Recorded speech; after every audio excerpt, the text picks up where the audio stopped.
I have some huge news. The Supreme Court just sided with parents over religious beliefs.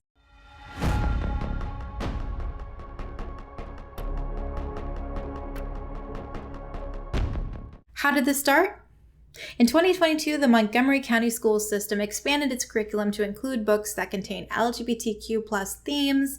At first, parents had the option of opting out their students from learning these materials, but that option was taken away in just March of this year. Of course, this sparked controversy, and parents of all different types of religious denominations gathered together and said, no, this isn't good. We actually want the option of choosing what our students are exposed to, so we're not going to stand for this, and they decided to sue. It really concerns me that the school system didn't just want students to have access to these sorts of books, like for instance in the library or just around the school, but no, they were very particular about wanting to incorporate it into the very teaching instruction they were using. Please tell me how Uncle Bobby's Wedding, featuring gay characters, and Born Ready, the true story of a boy named Penelope, it's about a transgender child. How does this help students learn reading, writing, and arithmetic? Tell me, how is this helping them? How is this teaching vital information that they need to know once they're out in the real world? How can these things be called educational materials when they're promoting a specific ideology? It's not regular, generic, unbiased, impartial instruction. Maybe we should change the saying from separation of church and state to separation of state and unsubstantiated opinions from minority groups. How about that? Fortunately, we do have some sane people in leadership positions still, because school officials in Montgomery County, Maryland, in a 6-3 vote, determined to honor parental rights by giving them the power to excuse their children from instruction, the right that they had originally and had been stripped from. Litigation is still ongoing, but implications for parents across the board is positive. Parents in Montgomery County will have more power over what their children are exposed to, because the county schools will now have to notify them when their teaching materials could conflict with personally held beliefs. Of course, this change doesn't come without opposition. Of course, they didn't even want to change it. They didn't even want to give parents the option of opting out, so of course there's going to be opposition. Justice Sonia Sotomayor, if I'm saying that right, read a summary of her dissent from the bench. She said the ruling, get this, okay? If you focus on nothing else, focus on what Sonia says, okay? She said the ruling strikes at the core premise of public schools. So now she's about to make a broad statement of what the core premise of public schools is. Let's take a look at what she thinks the core premise of public schools is.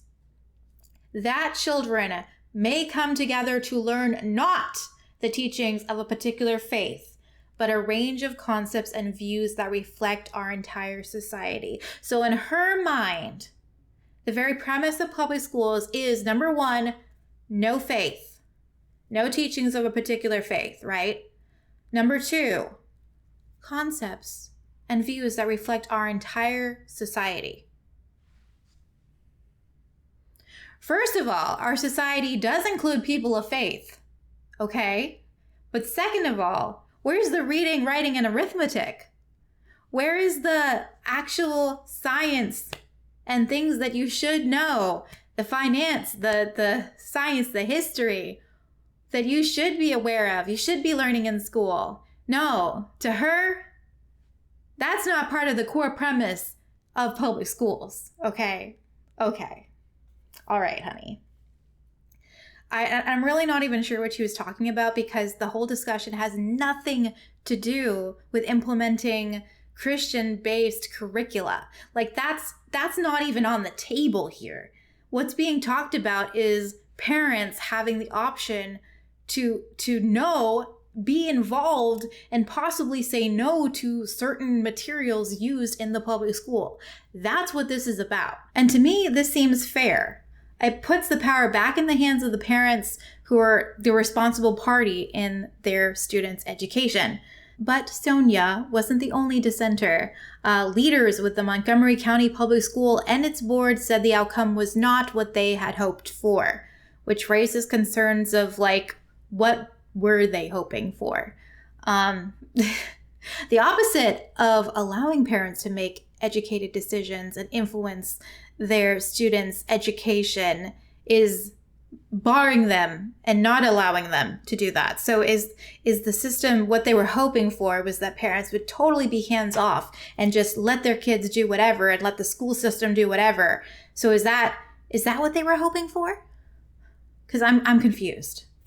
By the way, the parents who started this whole thing, who stood up for their children's education, specifically said they're not trying to change lesson plans or remove classroom books, but they do want the option of not participating in books they consider inappropriate.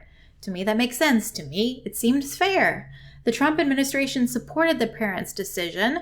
The administration believed that Montgomery County wasn't properly forcing families to violate their own personally held beliefs. So I really see this as a win for parents in education. So congrats, Maryland. If you want updates about topics of education, please subscribe and like and subscribe. Whichever order you want to do it in, just please do it, please. And push this out to other people who might be interested in these sorts of topics. What do you think of giving parents more leverage in education over what their students are learning? Do you agree with the decision? What are some pros and cons?